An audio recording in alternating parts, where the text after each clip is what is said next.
much better and a little bit more of the mid to late game. I'd get Mona for off-field Hydra application. I'll get to Mona real soon. But Dia is now this is for an account for somebody who's starting out in the game. So that's why I'm kind of like rating from like, you know, the somebody you would rather get later. I'd rather say for somebody you'd rather get later than now. Dia, I would say it would be 3. Like at the bottom, right? She's rated at 6th place because she is a little more for more like, you know, established teams and a little more like technical teams too. So I would advise against getting Dia now. The 5th character. I'll get to that. The 5th character I'm actually gonna say is actually Mona. I hate to say it, but Mona is 5th because the reason why is that like when you're just starting out, you want some reliable character to be able to do DPS for you. And I'm saying this right now as an experienced player, Mona would only help a little bit later on in the game. So, would say right now Mona would not be the wise choice in my opinion. Again, this list can be very subjective. Everybody else might have like a different experience with how they, you know, play the game. So, again, like if you guys think that I'm you know, not correct, you know what? That's fine. Completely understandable. But I mean, this is just a personal list for somebody who's starting out once again. So let's review one more time the bottom 4: Chi-Chi, Yume Mizuki, Dihya, and Mona.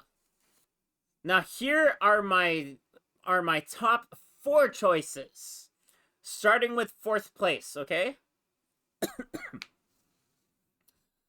In 4th place, Jean. You got plenty of healers for 4-star characters that would be that would work very well for you.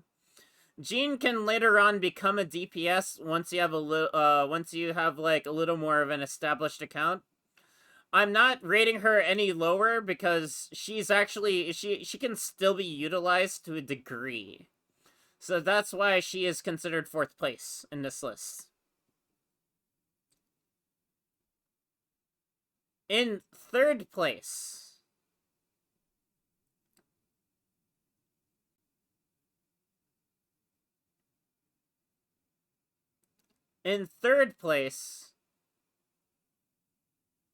actually 3rd and 2nd is kind of a split tie. Diluc and Tighnari. Why I'm saying Diluc and Tighnari is because it depends if you're good at aiming. If you're not so good at aiming, then Diluc is your choice. Actually, from personal experience, I had Diluc carry me in my newbie stages. Not for Spiral Abyss, but more for like, you know, just like, you know, clearing bosses and stuff and all that kind of stuff, you know. Just like, you know, progressing in the story. So Diluc was my actual choice. So that's why I did not rate Diluc that low. Of course, later in the game, but, you know, that's not what we're talking about. We're not trying to confuse a newbie here. Sorry, I didn't mean newbie as in a bad way or anything like that. I just meant, like, you know, just as in, like, you know, just somebody who I'm just helping. And in 1st place is Keqing. The reason why I say Keqing is because, I feel that, like, Keqing could actually help out a player with, like, learning some of the, like, the basic game mechanics. Keqing is very good and very elusive in fights. You can use her ultimate, her elemental burst, and she can, like, you know, avoid a lot of situations. It's like she also has like a really good spread as far as like attack. In my opinion,